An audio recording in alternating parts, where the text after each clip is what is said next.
must admit it can be quite difficult. You can see just drills, drills and drills. So sometimes it's quite difficult to choose the right drill. But just think of the application and think of what you're actually doing. You can go for a corded or a cordless. Obviously the cordless gives you a lot more freedom.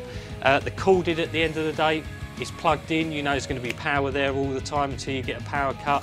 But the cordless have come on such a long way since the lithium's been invented. Lithium's a technology you've just got to buy into now. It's unsurpassed in the business. It just doesn't lose the amount of power that a NiCad used to naturally. It doesn't suffer from any sort of weight issues because it's really, really light, so it's going to be nice and easy actually on the wrist.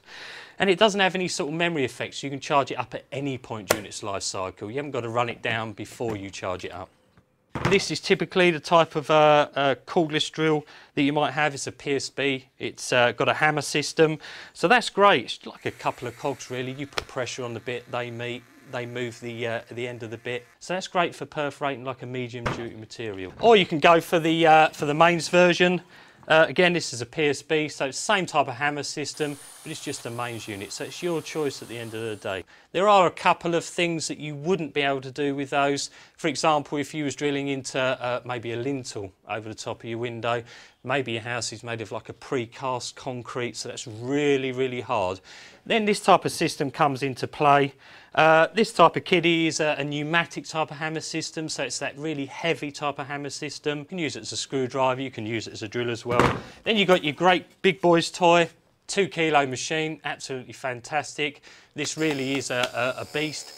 This one as well, you can put a rotation stop on it, so you can use it like a miniature breaker, so it's brilliant. I always keep a little small lithium powered screwdriver in my bag. It's a fantastic bit of kit. It's so versatile. Little sort of cupboards and stuff like that, flat pack furniture, absolutely fantastic for.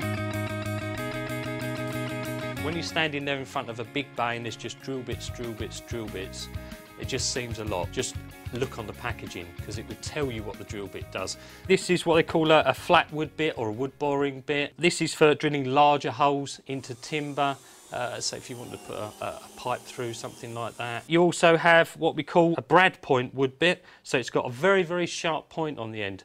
Type of application you use that for if you was doing a lot of wood drilling or maybe some hobby work or something like that where you needed really good perforation into the material, but remember they're specific to wood and wood only, those two things. So just look on the packaging. This is what they call a HSS-R bit, so it's just for any basic metal drilling. There are upgrades of that, so there's some titanium bits which are like a gold colour, which are great for metal as well. But again, look at the packaging, just check it.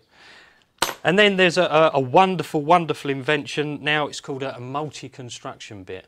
So it's awesome because one bit drills everything. It will drill glass, it will drill plastic, it will drill wood, it will drill stone, it will drill metal. Everything you point it at, it will actually drill it. This is what we call just a basic masonry bit. 9 times out of 10, they're like a silver in colour. You know it's a masonry bit because it's got tungsten carbide. It's a TCT tip.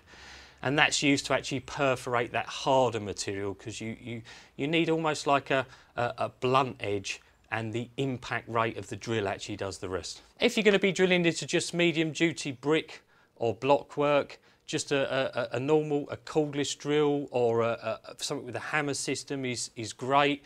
When you come across something heavier, you might want to move to an SDS bit and that type of thing. This is for your pneumatic hammers, because remember that SDS fitting, that special direct system fitting, is designed to actually fit into the tool, but it needs to move in the chuck. So you have like a couple of roller bearings, a couple of ball bearings, it squeezes in there, and then that just moves in and out. You can actually pull it physically in and out once it's in the chuck, but it's there because it's a bit like you hitting it with a hammer while it's actually turning at the same time. And if you're actually doing something, think about it, plan it. It's like a book. There's a beginning, there's a middle, there's an end. Work your way through it, be methodical with what you do, but most of all, stay safe.